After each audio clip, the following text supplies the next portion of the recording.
Good afternoon, and welcome to the USA Test Prep webinar focused on how to individualize your instruction. My name is Amy Brown, and I'll be conducting your session today. I want to start with a little bit of history. I'm a former high school math teacher, and as a classroom teacher, with 30 students per class coming in 7 times a day, I always found it very challenging trying to solve the problem, how can I individualize my student instruction in the classroom? I had students of varying abilities, varying grade levels, varying strengths, and varying weaknesses.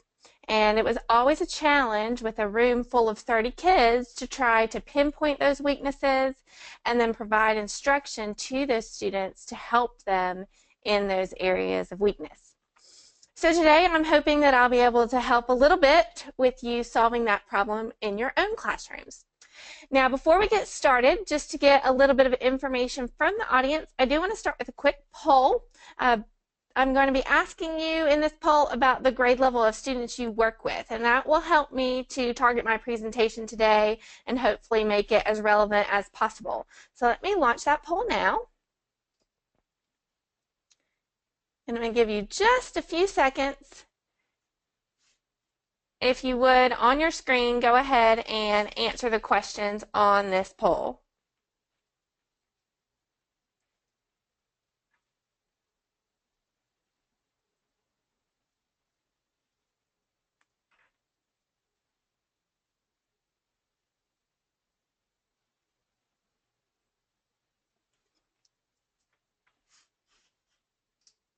Okay, looks like everybody had a chance to respond. I do appreciate that. And it looks like most of our attendees today work with students in grades 9 through 12. So that's very helpful, and I will certainly try to address how you can work with students in grades 9 through 12. I'm actually going to be logging in as a middle school teacher today because I knew we may have attendees anywhere from grades 3 through 12.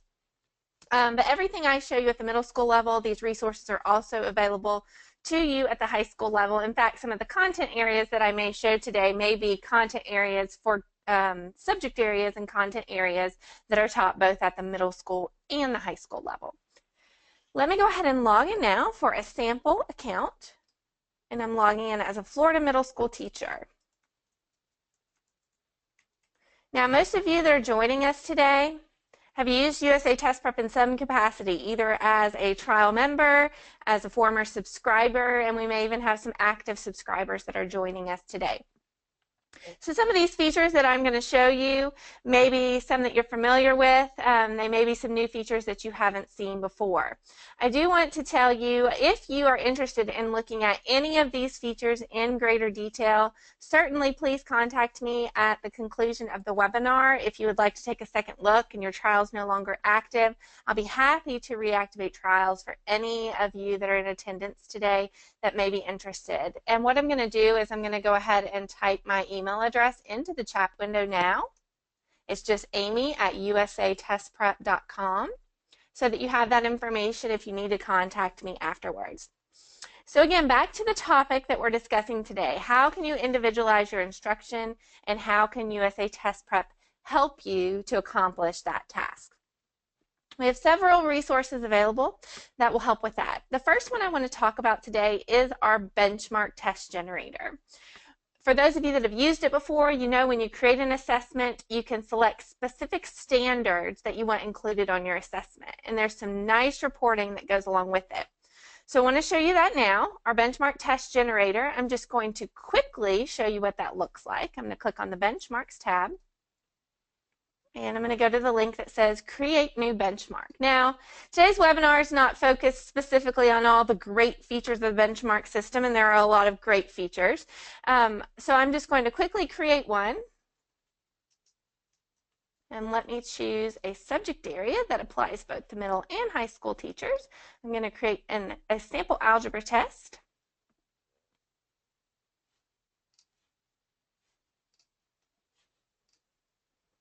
And the nice thing about our generator is that you can hand-pick the questions and hand-pick the standards. So if you want to test students specifically over rearranging formulas, We have a large database of questions that will help you to accomplish that. Maybe you want to choose a few other standards, maybe some solving quadratic equations.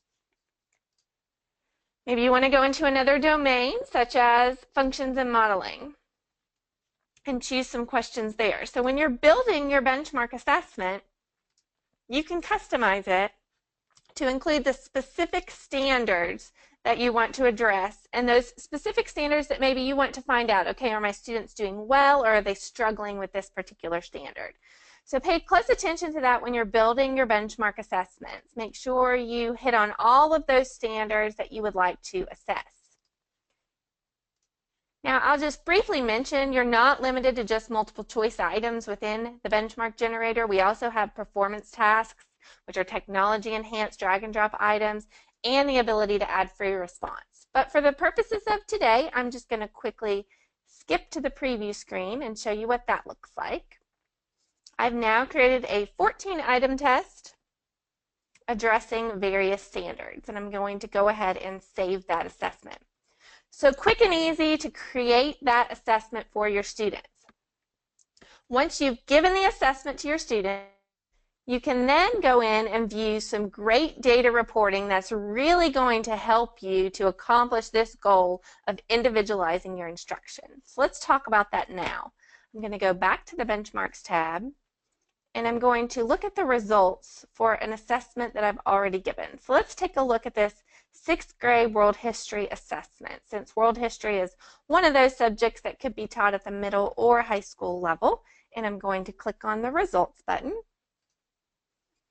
So the first thing that I see as a teacher is the breakdown of my strengths and weaknesses by domain and by standard. And standard is what's going to be really helpful for you, because you can see specifically within this benchmark assessment, my students are struggling with ancient India, also Chinese philosophers, and a few other areas there where they may need to focus, such as Christianity and the Roman Empire, maybe even Greek democracy. So that gives me a nice snapshot of my class as a whole. But I can also see some more specific information for my individual students. If I click on the Individual Students tab, I can see a breakdown of each individual student and his or her score. So if I want to look specifically at Betty's benchmark assessment, I could click on View. And that's going to allow me to see a breakdown of the strengths and weaknesses specific to Betty. And so this is definitely going to help me as a teacher to target Betty's weaknesses. And we'll talk in just a moment about how you can do that within the USATestprep platform. Maybe I have a parent-teacher conference and I want to print a quick summary and take that with me and maybe inform the parents. Okay, here are some areas where you can focus at home. Go back to the overall results. Student.rank also gives you a snapshot view of the individual strengths and weaknesses of the student. So I can see specifically here is Betty, and here are her strengths, indicated by a green dot. We use a little color-coded system there, a green dot indicating a strength, orange somewhere in the middle, and a pink dot is indicating a weakness area. And I can act on this data. Within this screen, I can quickly create individual assignments for my students. So by clicking this button, I can assign a set of practice questions to each student in his or her 3 weakest areas. So I just created those assignments. I could also, if I want the overall weaknesses for my class as a whole, take the top 3 weaknesses for my class and create assignments that way. Now within item analysis, I can also get some specific information by student name. So I can see the % correct for each item. And if I click View next to the details, I can see the names of the students that got the question right and the names of the students that got it wrong. So for this particular item, this may be a question that I want to go over specifically with Erin, Carrie, Betty, and my sample student. So some really nice reporting available with our benchmark generator that allows you to accomplish that goal, or at least partially accomplish that goal of individualizing your instruction. Now that's not all. USA Test Prep offers a lot of other resources to help you with this. The other resource that I want to show you today is our progress report.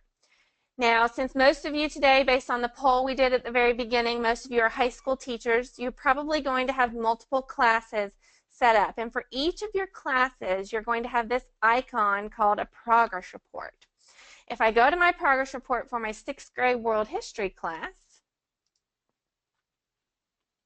I can see a list of all of the standards for world history, and I can see how my students are performing for each of those standards. So I can see my class as a whole seems to be struggling with achievements in Mesopotamia. Also a couple other areas, the Hellenistic period, Christianity and the Roman Empire, and some other areas that you can see there. Now what's really nice about the progress report is you can also get this information by student. If I click on the student dot rank, I can see the names of the individual students, and this screen probably looks familiar to you because this is very similar to the report you get within benchmarking.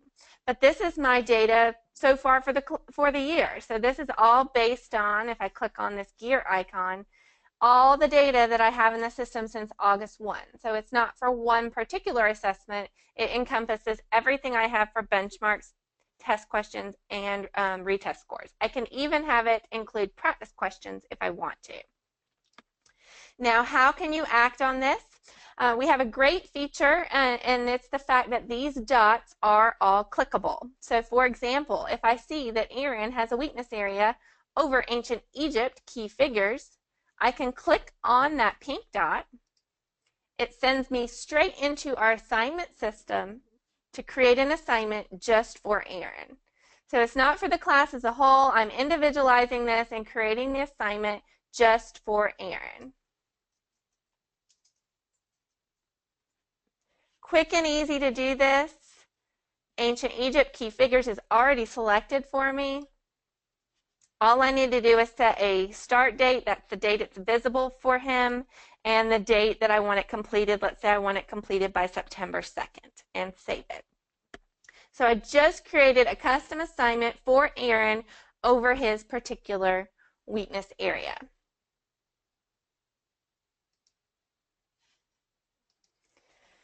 All right, so those are some great resources that you can use on the teacher side. Now, what about on the student side? So you've given a benchmark assessment, you've pinpointed the strengths and weaknesses. Does it have to be teacher directed with you going in and creating assignments for each of your individual students, or is there another way? So if you're a high school teacher teaching 7 classes of 30 students, it might not be realistic to think that you can look at the progress report and look at the individual weaknesses of every single student and create individual assignments. So is there another way? Is there a faster way? Well, with USA Test Prep, yes, there is. Once you create some initial assessments and you get a good amount of data for the standards, the students can log in and work independently on those weakness areas. So let me show you what that looks like. So I'm going to log out now as a teacher, and I'm going to jump back in as a student. So I'm now in as a sample student, and you can see any assignment that you give is going to be visible right here on the student homepage. But like I said, it might not be realistic to think that you can go in and create individualized assignments for every student. So what can you do if you have the data, you've given some benchmark pre-assessments, and you really want to turn the students loose, maybe at home, to work on those individual weakness areas? When students log in, it's actually very easy for them to do that. If they choose their subject area at the top of the screen, so if I go, for example, down to 6th grade world history, what I'm going to see is a list of all of the individual standards for 6th grade world history, and next to each standard I have my color-coded dot. So remember, the orange dot is somewhere in that 66 to 85 range, a pink dot is a weakness area, and a green dot is indicating a strength. So as a teacher, it's very easy for you to instruct the students and tell them, go to your subject landing page or choose your subject from the top of the screen and work anywhere you see a pink dot. Or maybe you want to give them an even greater goal. Work anywhere you see a pink dot and an orange dot. And I want you to try to turn all of those dots into green dots. So if they click on this weakness area, River Valley Civilizations, the students are going to see practice questions, vocabulary, performance tests, and here's the key piece that I really wanted to show you. They're also going to see instructional videos, because you might be saying, okay, Amy, you're showing us how to individualize the assignments, but you haven't really talked too much about individualizing that instruction. We have these instructional videos that students can watch. They also have questions that go along with them that will provide them just a short snapshot of instruction that particular weakness area. So hopefully that will help a little bit with the instruction piece. So again, students just click. They can complete questions. They can choose the level of the questions, whether it be random, beginner, or advanced. They can do vocabulary practice, performance tests, and videos. And the games and puzzles piece is optional. Now we will track the progress for the student. So the progress bar will actually be colored in, and this dot will turn into a star. Here's the requirement here. This dot, this pink dot, will turn into a star when they've gotten 85% on the questions and vocabulary activities, and the progress bar is 100% completed, meaning they've done the performance tests and also the videos. So you may want to give them that goal. That's an even higher goal, to try to reach that star level by completing everything for that particular standard. And this is an easy way to communicate with your parents as well. Let them know about this resource, USATestprep, provide the login information, and at home, the parents can direct the students, okay, let's log in and let's go work on your pink dots. Let's see if we can turn those pink dots into orange dots, or maybe pink dots into green dots. And the students can repeat the questions. So if they're not happy with their performance initially, they can do multiple attempts when they're practicing independently. So I hope that that helps a little bit today with solving the problem of how you can individualize your instruction in the classroom. I really do appreciate all of your time. We're coming to the end of our 20 minutes, and I don't want to take up too much more of your time, but I do want to stay around and answer any questions that you may have. So if you don't have questions, feel free to log out. Do please take note of my email address that I posted in the chat window. It's Amy, that's AMY, at USATestprep.com. If you're interested in reactivating your trial, or you think you're ready to purchase, or you just have general questions, please don't hesitate to reach out to me. I will stay around to see if any of you do have questions, and I'll be happy to answer those. And thanks again. I hope you guys have a great afternoon.